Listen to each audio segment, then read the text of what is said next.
जिस तरीके से आप देख रहे हैं देश भर के अंदर भ्रमण कर कर राहुल गांधी तमाम दलित, गरीब, पीड़ित, शोषित, वंचित लोगों की आवाज़ उठा रहे हैं। कल जब राहुल गांधी सुल्तानपुर पहुंचे तो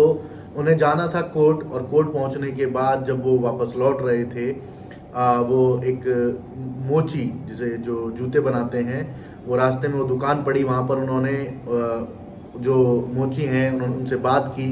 बात करके उनका दुख दर्द जाना, और यहाँ तक कि उन्होंने ये भी कहा कि आप लोगों के लिए हम कुछ करेंगे, कोई ऐसा प्लान लेकर आएंगे या किसी भी तरीके की आपको आर्थिक मदद हम लोग पहुँचाएंगे। आप देखिए जिस तरीके से एक तरफ प्रधानमंत्री नरेंद्र मोदी हैं, वो सिर्फ और सिर्फ 10 लाख के सूट से बाहर आने को तैयार नहीं है। एक तरफ राहुल गांधी हैं जो अपनी छवि को लेकर देश के अंदर लगातार चर्चा में बने हुए हैं और लगातार देश के लोकप्रिय नेता बनते जा रहे हैं।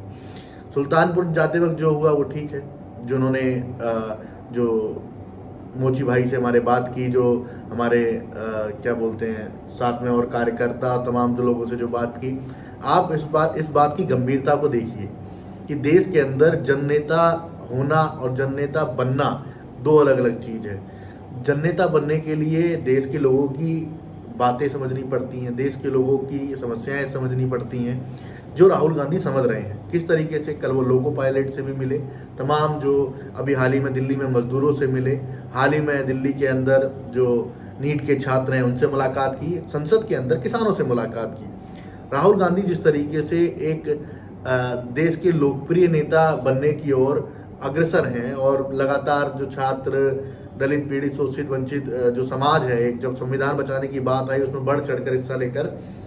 उन्होंने वोट दिया किसके खिलाफ? नरेंद्र मोदी के खिलाफ, जो देश का संविधान खत्म करने की साजिश रचने के सबसे पहले व्यक्ति थे। मैं बताऊं जिस तरीके से भारतीय जनता पार्टी देश के संविधान को खतरे में डालने की प्रक्रिया कर रही थी और आज तक कर रही है, लेकिन राहुल गांधी, अखिलेश यादव और तमाम जो जितने विपक्ष के नेता हैं वो इन मंसूबों को कामयाब नहीं होने दे रहे। साथियों, मैं बार बार आपको ये बताना चाहता हूँ, जब देश के अंदर आरक्षण की बात आती है, जब देश के अंदर संविधान बचाने की बात आती है, जब देश के अंदर ऐसी गतिविधियां होती हैं जिससे देश के जो तमाम जो जनमानस हैं उनको तकलीफें हों या जनमानस बड़ी संख्या की तादाद में हानि में जा रहे हैं, तो एक ही व्यक्ति खड़ा होता है जिसका नाम राहुल गांधी है। मैं बार बार देखता हूं, जब मणिपुर की बात आई तो राहुल गांधी, जब देश के अंदर कोई उत्पीड़न का मामला हुआ, हाथरस के अंदर अभी इतनी बड़ी भगदड़ हुई, सत्संग के अंदर जिसे बोलते हैं कि बड़ी संख्या में लोग मारे गए, कोई नहीं पहुंचा। प्रधानमंत्री नरेंद्र मोदी विदेशी दौरों पर रहे, राहुल गांधी हाथरस रहे।